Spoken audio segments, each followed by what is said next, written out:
अब ज्ञान में आने के बाद आपकी निर्विचार अवस्था हो जाती है। तो ये सोचो कि कैसे तुम थॉटलेस कैसे हो गए हो।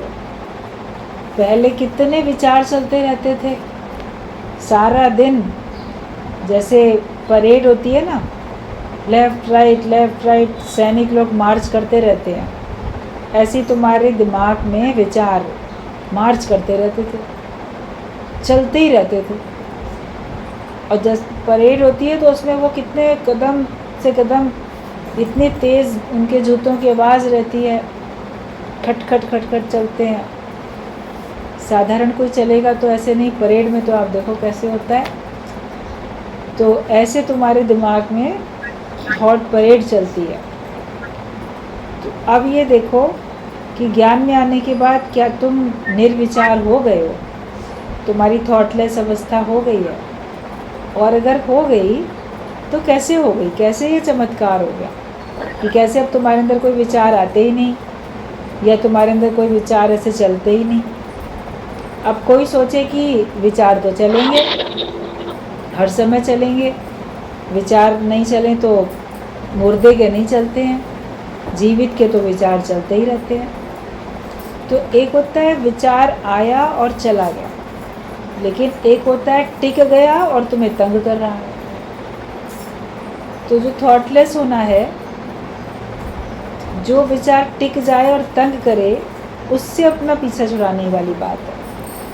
बाकी तो आप खड़े हो अपने घर में गेट पर, छत पर, सड़क की तरफ देखते हो, कितने लोग आते हैं जाते हैं, आए और चले गए, उनसे तुम्हारा कोई प्रयोजन नहीं है। भले आँखों से वो दिख रहे हैं, स्कूटर गया, कार गई, साइकिल गई, रिक्शा गया, ऑटो गया, लोग गए, कोई बेचने वाला गया, कोई खरीद रहा है, कोई बेच रहा है। आप अगर खड़े देख रहे हो तो आपका उनसे कोई प्रयोजन थोड़ी है, आए और गए। लेकिन कोई आके तुम्हारे गेट पे खड़ा हो जाता है, वहीं खड़ा रहता है, उस पे तुम ध्यान देते हो, आखिरकार कौन है ये। परिचित है तो आप उससे बात करते हो, उसको अंदर बुलाते हो। अपरिचित है, कोई संदिग्ध है, अपरिचित है, तो आप उसकी तहकीकात करते हो बात करके, उसको फिर ऐसे अंदर थोड़ी बुला लेते हो। जो अपरिचित होगा, संदिग्ध होगा कोई व्यक्ति, तो उसको तुम अपना गेट खोल के अंदर थोड़ी बुला के बिठा लोगे। तो ऐसे ही विचार हैं, कितने आए कितने चले गए।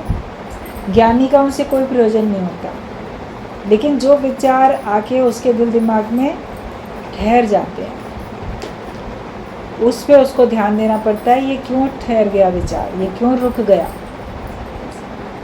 और फिर अगर वो ज्ञान का है, काम का है, तब तो आप उसको अपना बनाओगे।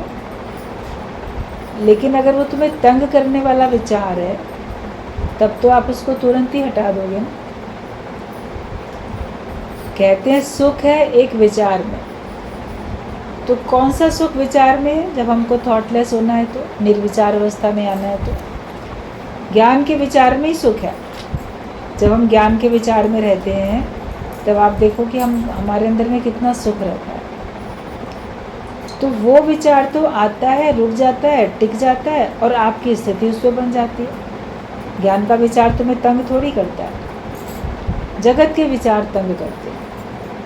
तो निर्विचार अवस्था, थॉटलेस अपनी स्टेज, वो सांसारिक विचारों के लिए बोली गई है। वो देखो, और वो पहले बहुत चलते थे, अब नहीं चलते, तो अब क्यों नहीं चलते? ऐसा क्या किया जो कि अब विचार चलने संसार के बंद हो गए? तो आप सोचोगे हमने ऐसे तो कोई मेहनत नहीं की, केवल हमने सत्य को जान लिया। जब हमने सत्य को जाना, सत्य को समझ लिया, तब आप देखोगे कि आपके अब ख्याल उठने बंद हो गए, और संसार से अब मेरा कोई प्रयोजन नहीं रहा, तो मेरे ख्याल उठने बंद हो गए। जिस व्यक्ति से या वस्तु से या परिस्थिति से मेरा कोई प्रयोजन है, तो उसके बारे में मैं सोच विचार करूँगा। लेकिन जिससे मेरा कोई दूर दूर तक वास्ता ही नहीं है, उसके बारे में तुम कभी सोच विचार करते ही नहीं। तो नाता एक राम जी से, बाकी नाता तोड़ दो, सबसे तोड़ दो, जगत से। अपने नाते को केवल भगवान से ही जोड़ के रखो। मेरा नाता है भगवान तुमसे ही है, तुम ही मेरे हो, मैं तुम्हारा हूँ। तो हमारे विचार अगर चलेंगे तो भगवान के चलेंगे, जगत के नहीं चलेंगे, क्योंकि हमने उनसे अब नाता रिश्ता अंदर से तोड़ रखा है। ना मैं किसी का, ना कोई मेरा। तो हमारे अंदर के विचार उठने बंद हो जाते हैं। तो ये थॉटलेस अगर तुम हो गए हो तो ये कैसे हो गया? कभी सोचोगे तो आपको लगेगा हमने तो कुछ मेहनत की नहीं, लेकिन स्वतः हो गया ये। और ये सब कैसे हो गया? ये सब काम गुरु ने आप ही कर दिया, गुरु ने स्वयं कर दिया ये काम। जब आप आके बैठे सत्संग में, गुरु ने आपको वचन दिए, ज्ञान सुनाया, तो आपकी स्थिति बनी, निर्विचार अवस्था हुई, आपके विकार आपके ऊपर हावी नहीं होते, निर्विकारी आपकी स्थिति बन गई, ना कोई विचार है ना कोई विकार है। तो ये सब किसने कर दिया? ऐसा जीवन किसने बना दिया? तब आप रियलाइज़ करोगे ये सब गुरु की कृपा है, जिसने हमें सत्य का उपदेश दिया, सत्य का ज्ञान दिया और सत्य में टिका दिया। तो ये सब काम गुरु ने अपने आप कर दिया। जैसे सूर्य उदय होने पर अंधेरा, कीचड़, बदबू सब खत्म कर देता है। जब सूर्य उदय होता है तो अंधेरा भी दूर हो गया, जो कीचड़ थी वो भी सूख जाती है, अगर कहीं सीलन, कहीं बदबू थी वो भी समाप्त हो जाती है। सूर्य उदय होने पे धूप निकली, रोशनी हुई चारों तरफ, ये सब काम अपने आप हो जाता है ना। तो ये सब सूर्य के कारण ही हुआ। लेकिन सूर्य से पूछोगे, बोलेगा मैंने तो कुछ भी नहीं किया, वो भी अकर्ता है। सब कुछ करके भी वो अकर्ता है। ऐसे ही गुरु के द्वारा सब हो जा रहा है, उसके ज्ञान से सब होता है। मगर आप गुरु से पूछोगे, वो बोलेगा मैंने तो कुछ भी नहीं किया।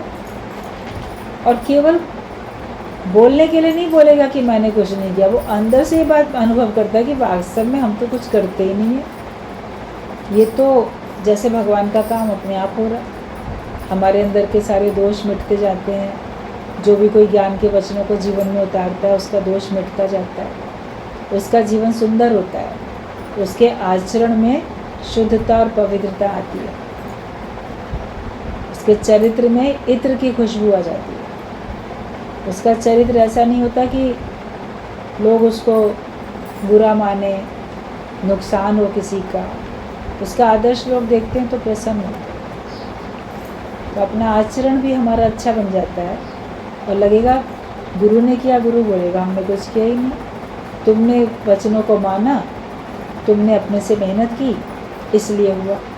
आप बोलोगे हम कैसे मेहनत कर सकते थे, वो तो आप ही नहीं कराया, हमारे अंदर ताकत नहीं थी अपने विकार हटाने की, गुरु तुम्हारी कृपा से हुआ। तो दोनों को एक दूसरे की कृपा माननी है, तभी निरअहंकारी बन सकते हैं।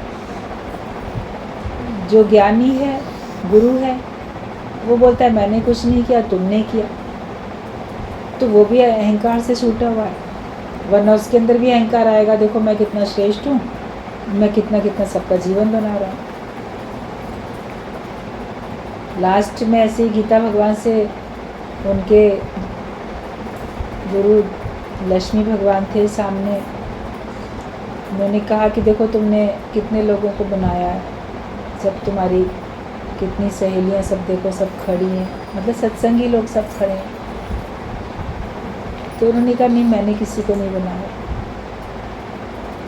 जैसे अपने अंदर का भाव होता है तो लगता है हाँ हमने इनके साथ मेहनत की, हमने इनको बनाया, मगर बोले हमने कुछ नहीं किया, सब काम गुरु करता है।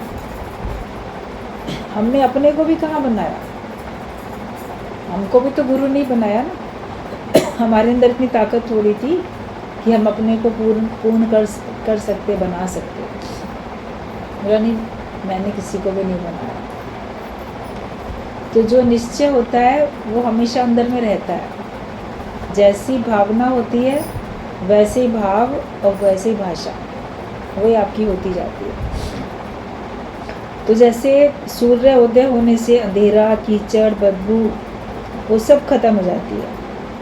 ऐसे गुरु के होने से, उसके प्रकट होने से तो हमारे अंदर का सारा अज्ञान दूर हो जाता है।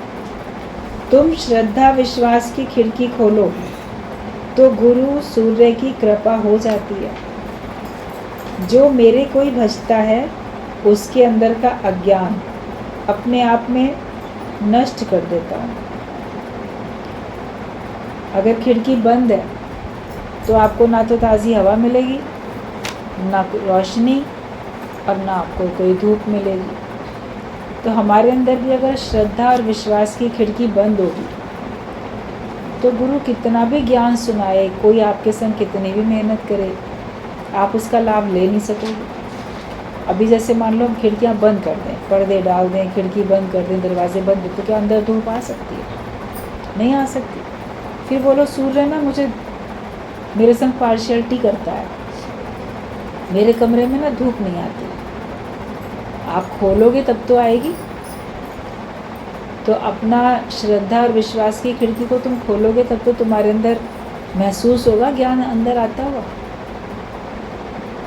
इसको हमेशा अपने से सीखने की खिड़की हमेशा खुली रखो, सीखते ही चले जाओ।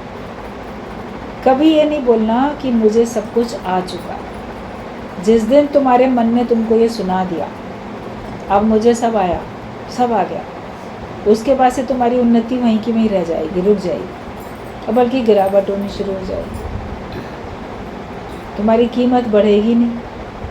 जब तक सीखने का भाव होता है, आप अपने से मेहनत करते रहते हो, तो दिनों दिन तुम्हारी वैल्यू होती जाती है। और जब सीखने का भाव ख़त्म हो जाता है तो वहीं के वहीं रुक जाते हो, और बल्कि फिर घटते भी चले जाते हो।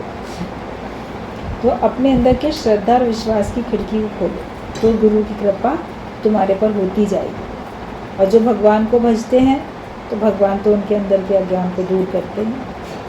तुम कभी भी सत्संग ना छोड़ना, कुछ हो जाए। बोलो हम सत्संग में तो जाना नहीं छोड़ेंगे। 1000 काम एक तरफ करके भी पहले सत्संग। तो जब ऐसा भाव रखोगे कि 1000 काम छोड़ के भी हमने पहले सत्संग किया, तो उसका लाभ भी तुम्हें कोई मिलेगा, दूसरे को थोड़े मिलेगा, तुम्हीं को उसका लाभ मिलने वाला है। तो तुम कभी भी सत्संग ना छोड़ना।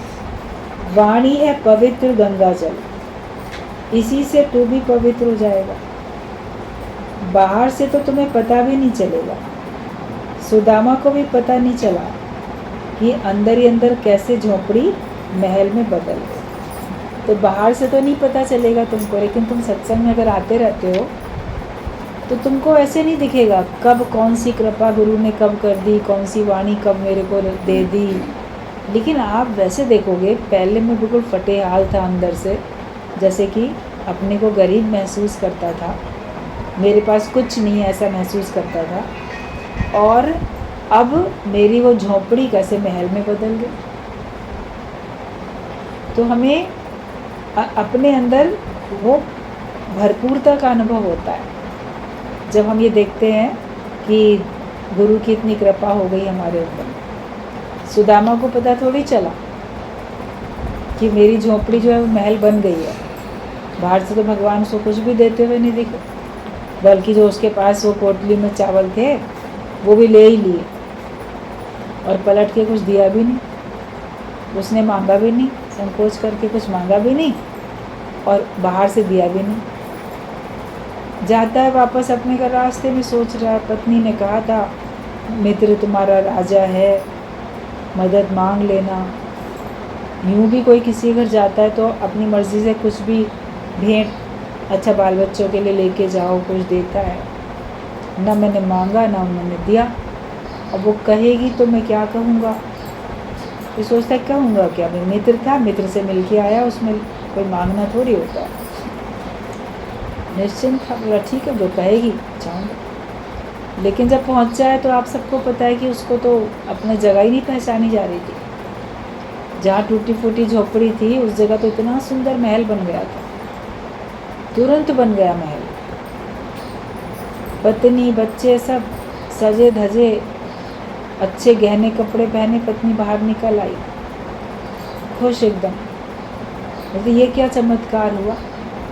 कहती है सब तुम्हारे मित्र का चमत्कार है, देखो उन्होंने सब कर दिया, तुम गए और पीछे से उन्होंने सारा मिनटों में करा दिया सारा काम।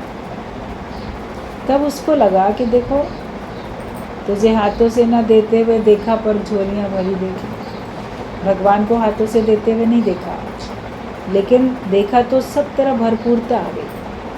अभी हर एक के हृदय की झोली भरपूर है कि नहीं है? लगेगा अब कोई कमी नहीं है, हमारे पास सब कुछ है। जो पहले दिया है वो ही कम नहीं है, उसको तो खर्च करें, उसको तो इस्तेमाल करें।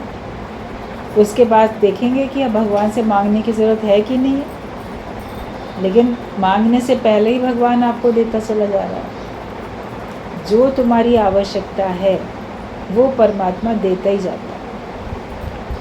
उसके ऊपर बस विश्वास करके बैठो, अपना उद्देश्य समझो, अपने लक्ष्य को देखो और उसी पे अपनी स्थिति बनाते जाओ। फिर आप देखोगे आपकी जैसी चाह, जैसी भावना होती है, वैसा रिजल्ट आपके जीवन में सामने आता जाता है। तो सुदामा को भी कैसे पता नहीं चला कि अंदर ही अंदर कैसे झोपड़ी महल में बदल गए। लोग कहते हैं कि बहुत अमीर होने में बड़ा मज़ा है, पैसे वाले बन जाएं, बहुत खुश रहेंगे। लेकिन अगर भगवान जिसका साथी है, भगवान जिसका मित्र बन जाता है, तो सुदामा होने में भी कितना मज़ा। उसके पास कुछ नहीं था, मगर फिर सब कुछ मिला कि नहीं मिला? उसकी गरीबी सब दूर हो गई। सतगुरु सिख की हलत पलत संवार देते हैं। भगवान अपने भक्त का ये लोक सुखी परलोक सुखी कर देते हैं, मगर सुखी कर देंगे इसलिए भक्ति करो, वो चीज़ गलत हो जाती है। भगवान की भक्ति करो भगवान की खातिर, भगवान के लिए, कि मुझे भगवान को पाना है। बाकी उसकी मर्ज़ी है, वो दे या ना दे। देता है वो, तुम्हारी प्रारब्ध का कहीं जाएगा नहीं। और जब इस रास्ते पे चलोगे तो तुम्हारा भाग्य और सुंदर बनता जाता है। उसके पीछे कारण ये है कि अब तुम तन से, मन से, वाणी से, तीनों प्रकार से अच्छे कर्म करने लग जाते हो ज्ञान में आने के बाद। और ये तुम्हारा अंतिम जन्म है, इसलिए जो तुमने अच्छे अच्छे कर्म कर रहे हो उसका फल अभी मिला जा रहा है। स्वर्ग जैसा सुख भी तुम्हारे जीवन में अभी तुमको मिलता जा रहा है। ये आगे तो दूसरा जन्म लेना नहीं है, आवागमन के चक्कर से तुम छूट रहे हो। तुम्हारा उद्देश्य अगर ये है कि मुझे दोबारा जन्म नहीं लेना है तो, और कार्य तुमसे अच्छे हो रहे, तो अच्छे काम का तो अच्छा ही रिजल्ट मिलेगा तुमको। तो हमें ये देखो कि कैसे अंदर ही अंदर हमारी सारी गरीबी जो होती है वो अमीरी में बदल जाती है। गुरु हमारे मन का दुश्मन है, और मन का अंत होता है तब गुरु का काम शुरू होता है। गुरु ज्ञान की बात सुना के भूं भूं करके आत्मा के पंख जमा देता है, तो तुम आत्मा को जान लेते हो। कोई सोचे कि ये गुरु जो है ना, ये तो मेरा दुश्मन है, लेकिन गुरु कभी तुम्हारा दुश्मन नहीं होता, वो तुम्हारे मन का दुश्मन होता है। क्योंकि मन तुमको नाना प्रकार से नाच नचा रहा, मन तुमको रसाताल में, गिरावट में लेके जा रहा है। तुमको बचाने के लिए गुरु तुम्हारे मन के विपरीत चलता है। तो तुम सोचते हो कि ये मेरा सगा नहीं है, अपना नहीं है, मेरा मन जो चाहता है उसको हामी नहीं भरता, उससे विपरीत करता है, तो हम गुरु को अपना दुश्मन समझ लेते हैं। हकीकत ये है कि गुरु ही हमारा सच्चा मित्र है। वो हमको मन के चंगुल से आज़ाद करना चाहता है। मन का दुश्मन है वो, क्योंकि मन तुम्हारा भी अज्ञानी है। फिर तुम्हारा ही मन तुमको ज्योत स्वरूप बना के गुरु दे देता है। जो निर्मल हो गया मन, जो ज्योत स्वरूप हुआ मन, जिस मन में केवल भगवान बसे, इतना सुंदर मन बना के गुरु दे देता है। तब आपको समझ में आता है कि गुरु ने जो किया वो अच्छा किया।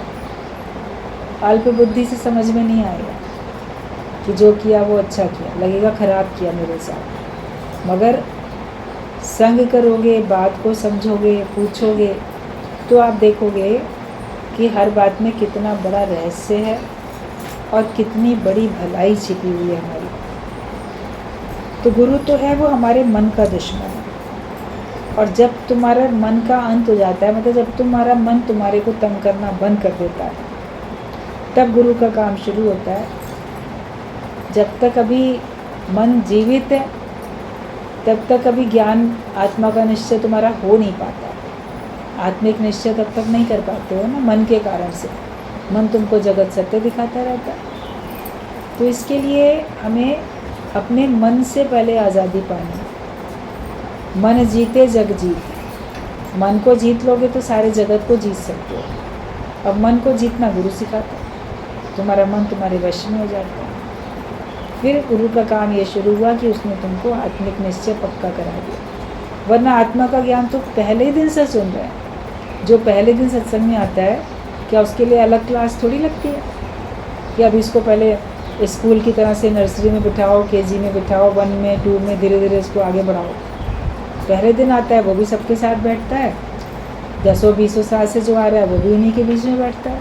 वो लोग भी नहीं कहते कि हमको अब इन लोग के संग क्यों बिठा रहे, हमको लो लेवल की बात क्यों बता रहे हो, हमारी तो ये बात पक्की हो चुकी है, हमको और ऊंची बात बताओ। लेकिन सब एक साथ बैठते हैं, उसमें कोई नया कोई पुराना, और सभी को तो शिक्षा मिलती रहती है, सभी की उन्नति होती रहती है, सभी अनुभवी बनते जाते हैं, सबका अनुभव बढ़ता चला जाता है।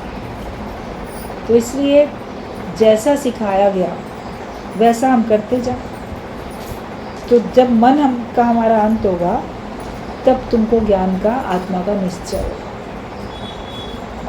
जब तक मन हमारा जीवित है हम आत्मा की बात रोज़ सुन रहे हैं, मगर अपने को ब्रह्म जान कहाँ पाए, अपने को आत्मा मान कहाँ पाए। जब मन तुम्हारा गुम हुआ तो फिर आपको लगा अरे मैं तो वही शुद्ध स्वरूप हूँ, मैं तो वही सत्य स्वरूप हूँ, वही ब्रह्म वही आत्मा मैं हूँ।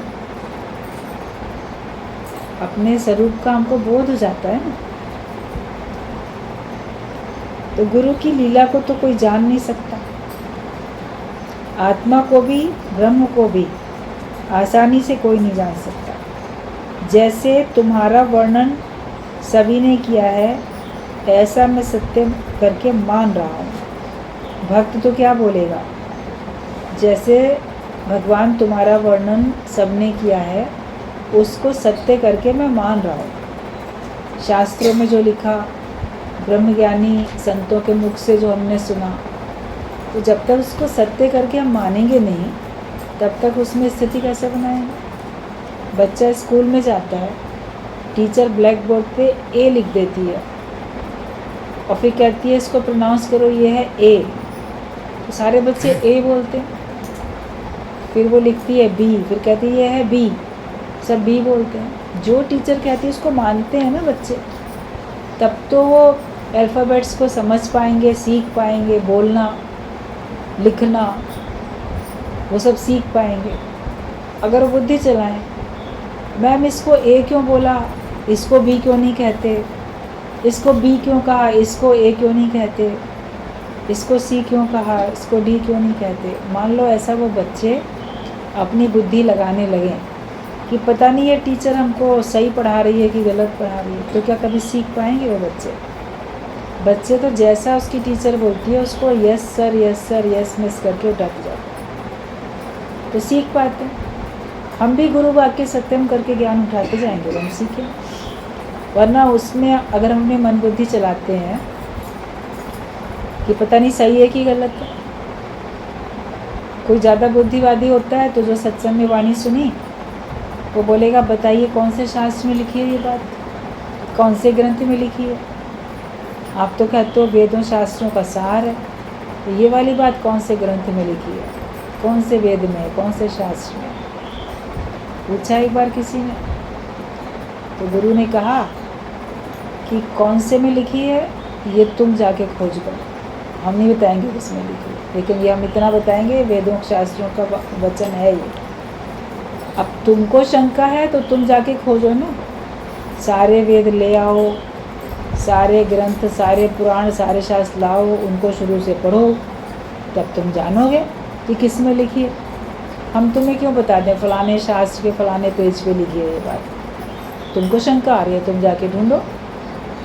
हम तो इतना बोल रहे हैं कि ये वेदों में लिखा है बात। तो पूछने वाला चुप रह गया, अब क्या जाएगा, चारों वेद पढ़ेगा क्या, इतने ग्रंथ 18 पुराण उपनिषद सब पढ़ेगा क्या बैठ के। फिर भी पढ़ने का मन है तो गुरु ने तो खुला चैलेंज किया, जाओ पढ़ो, अगर उनमें से किसी में ना निकले तब आना हमारे पास। क्योंकि गुरु के मुख में सारे वेदों का, शास्त्रों का सार है। ऐसा नहीं है कि अपने मन की कोई बात बताई गई है।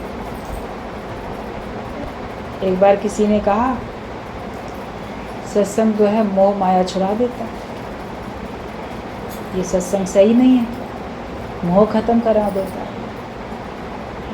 तो गुरु ने कहा कि अच्छा एक बात बताओ, तुम हिंदू हो, भगवत गीता जानते हो, पढ़ते हो, और गीता की तो कोर्ट में भी कसम खाई जाती है, शपथ लेते हैं। तो हम तो अगर मोह छुड़ा देते हैं तो गीता क्या करती है, वो मोह छुड़ाती है कि मोह में फंसाती है। भगवत गीता का जो ज्ञान है वो मोह को छुड़ाने वाला है कि मोह में अटकाने वाला है, ये बताओ। पढ़ो जाके, तो पहले अध्याय में अर्जुन के मोह का तो वर्णन है, जिससे वो दुखी हुआ, तो उसमें उसके अज्ञान को, उसको मोह को ही तो दूर किया भगवान ने। जो भगवान ने मोह दूर किया तो वो तो बड़ी अच्छी किताब तुम्हारे लिए, पवित्र। और वही बात अगर सत्संग में बताई जा रही तो सत्संग तो बड़ा खराब है, मोह छुड़ा देता। भगवत गीता के ऊपर बेस है ना, बेस्ड तो उसी के ऊपर है ना, आधारित तो उसी पर ही है। लोगों को अगर भ्रम संशय हो तो जाके इंक्वायरी करें, शास्त्र पढ़ें, देखें।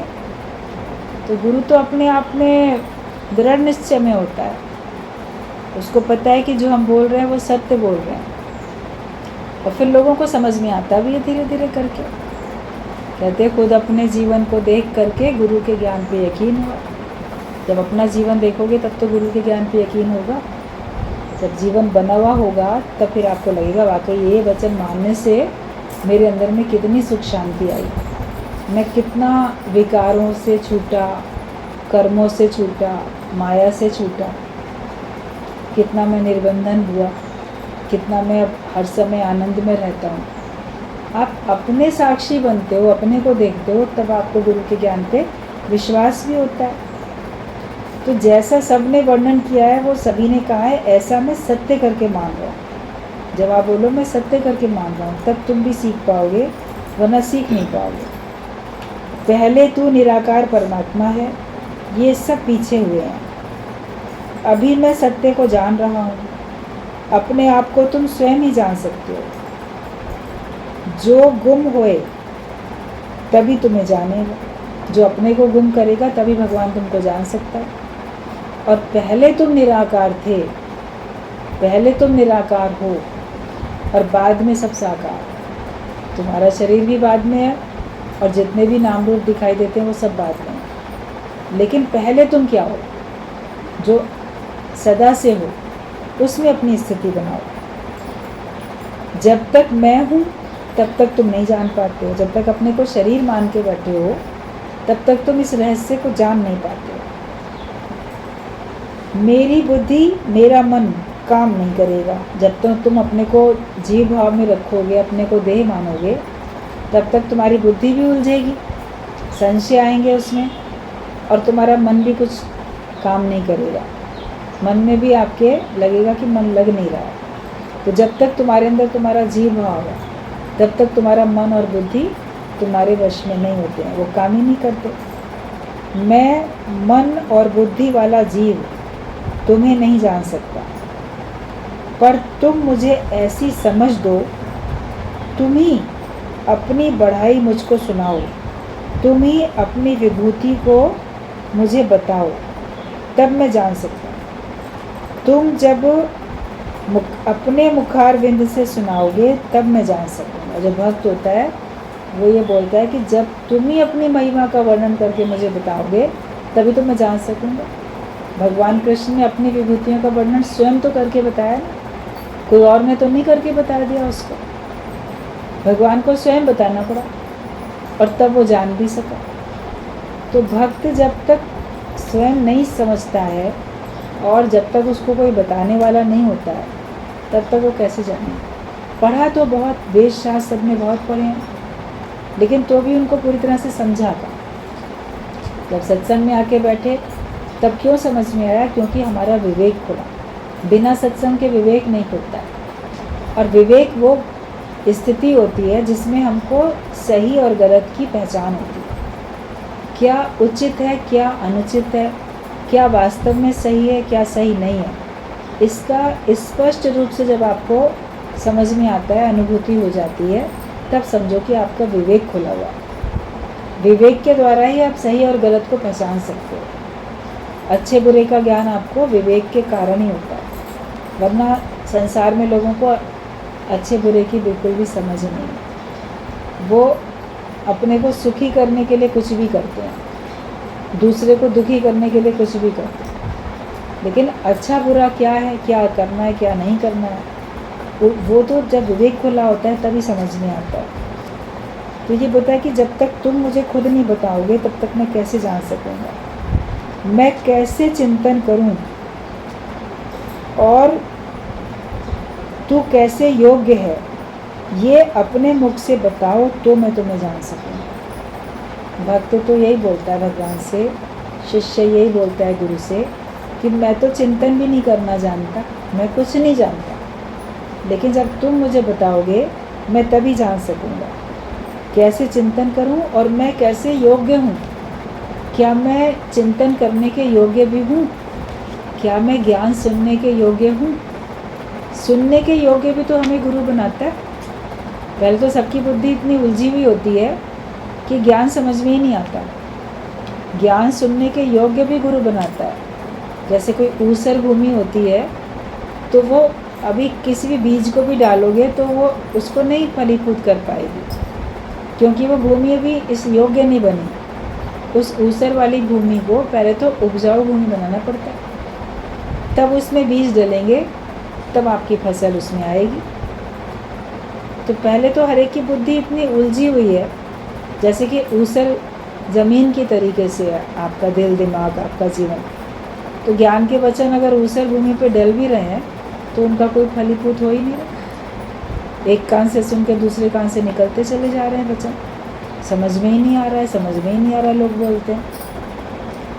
लेकिन जब उपजाऊ बनती है भूमि तो गुरु पहले इतनी मेहनत करता है, हमको रिसीविंग माइंड हमारा बना के देता है कि हम गुरु के बात को रिसीव कर सकें, कैच कर सकें, समझ सकें। फिर वो ज्ञान हमको समझाता भी है और स्थिति भी हमारी बना के देता है। तो ये कहा कि मैं कैसे चिंतन करूं और मैं कैसे योग्य हूं, कैसे मैं इतना योग्य बनूं कि मैं चिंतन कर सकूं। ये भी जब तुम अपने मुख से मुझे बताओगे तब मैं तुम्हें जान सकूंगा। तुम जितना सुनाते हो उतनी उत्कंठा और बढ़ती जाती। अर्जुन ये बात बोल रहा है कि भगवान तुम जितना मुझे ज्ञान सुनाते जा रहे हो उतना और अधिक सुनने की मेरी उत्कंठा बढ़ती चली जा रही है। जैसा तुम सुनाते हो वैसी लगन और बढ़ रही है, बढ़ती जा रही है। और सुनाओ और सुनाओ और सुनो। कभी कभी सत्संग सुनने में किसी दिन आपका मन इतना लगता होगा, अरे बड़ी जल्दी ख़त्म हो गया सत्संग, अभी और चलता, अभी सुन के तृप्ति नहीं आई।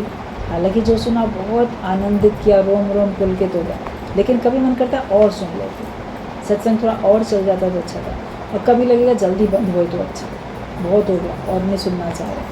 अपनी अपनी कभी अलग अलग तरह की अपनी स्थिति होती है। तो अर्जुन भी सोचता है कि मुझे और सुनाओ, मेरा जैसे कान तृप्ति नहीं हो रहा सुनते सुनते। तो भगवान ने कहा है कि मेरे विस्तार का अंत नहीं है, तो भी मैं तुम्हें थोड़े में ही सुनाता हूँ।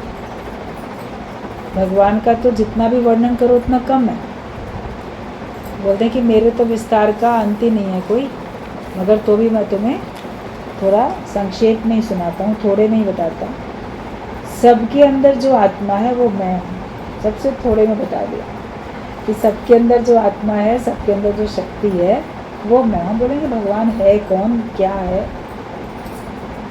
तो सबसे संक्षेप में क्या बता दिया कि सबके अंदर विद्यमान जो आत्मा है वो मैं ही। आदि, मध्य और अंत भी मैं हूँ। जिसने मुझे जहाँ तहाँ जाना उसने मुझे पूरा जान लिया। हर एक की शुरुआत, हर एक का मध्य और हर एक का अंत सब मैं ही हूँ। और जिसने मुझे जहाँ तहाँ सब तरफ, पत्ते पत्ते में, कण कण में, प्रत्येक में जिसने मुझे जान लिया तो समझो उसने सब जान लिया। एक ही बात है ये कि एक ही भगवान सब जगह विद्यमान है, और जिसने भगवान को सब जगह जान लिया उसे फिर कुछ और जानने की आवश्यकता ही नहीं, उसका काम पूरा हो गया। बाकी तो जब तक आप व्यवहार में हो तो व्यवहारिकता के लिए ज्ञान है इतना लंबा चौड़ा।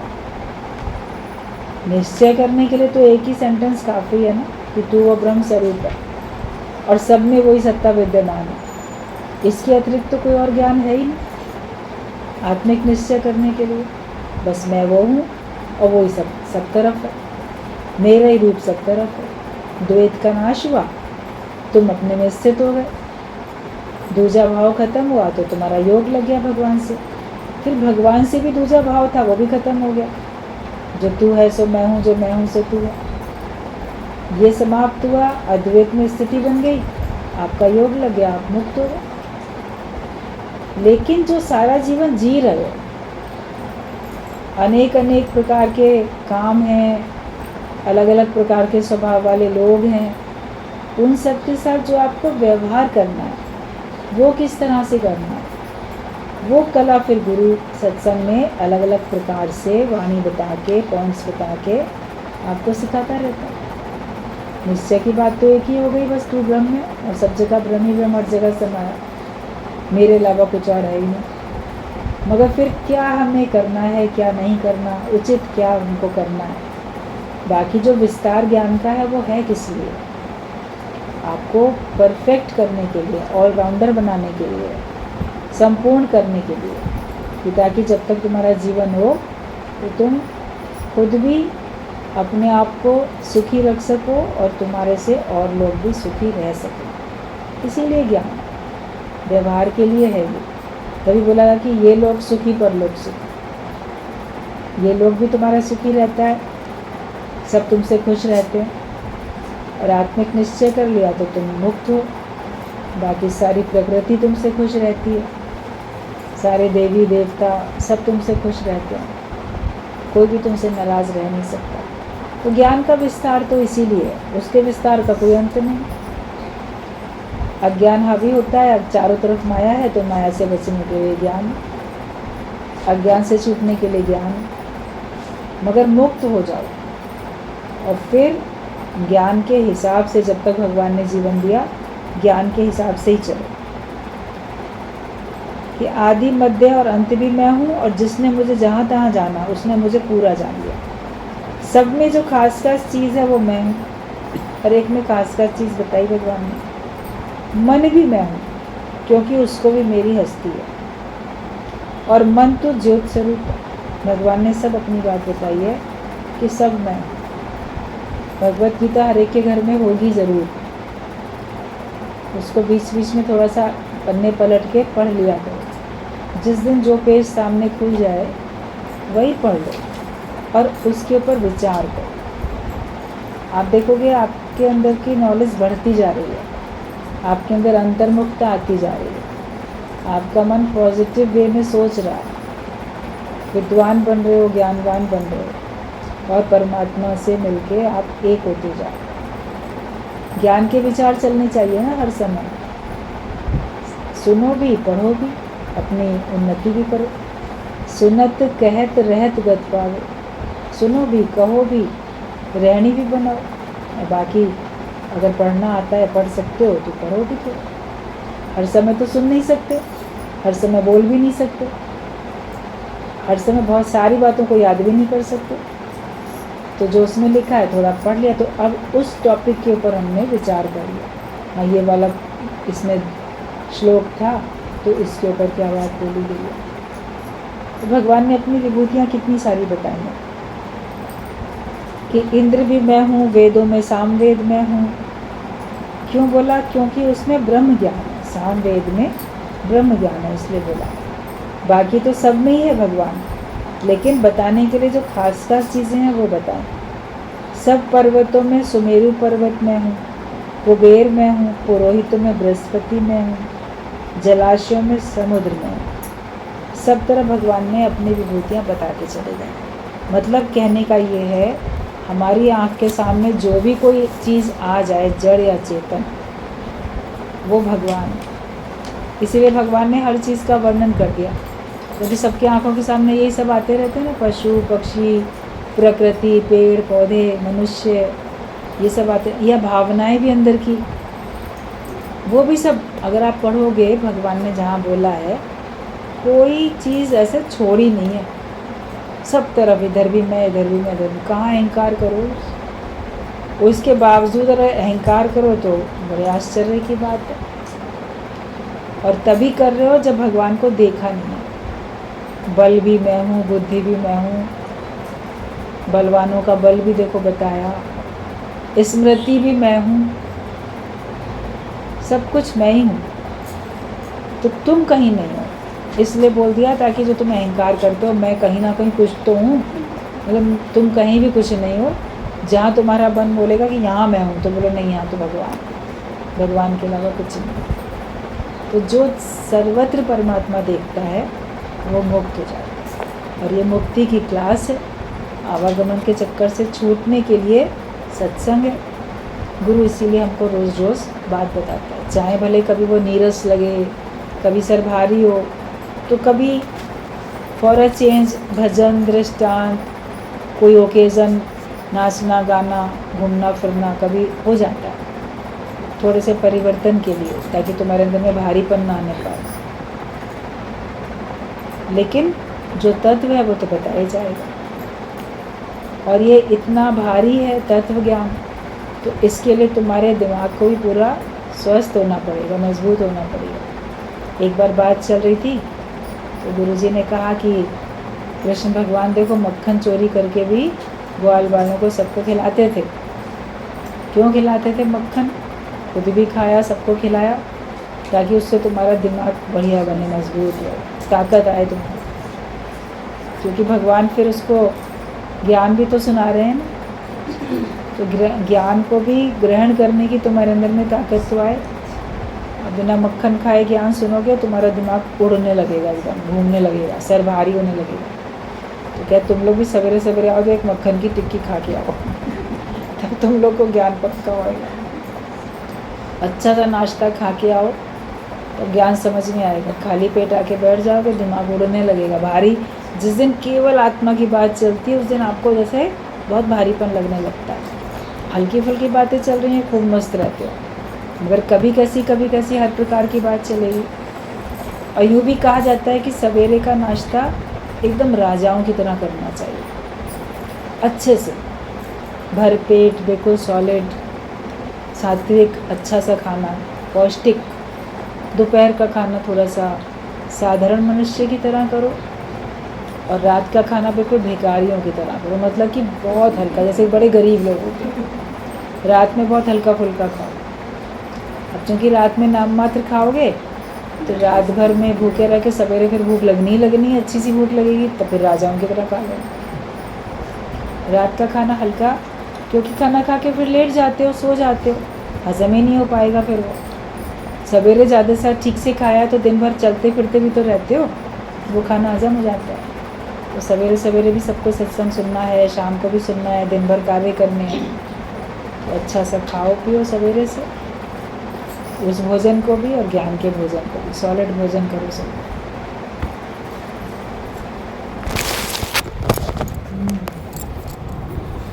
ठीक है।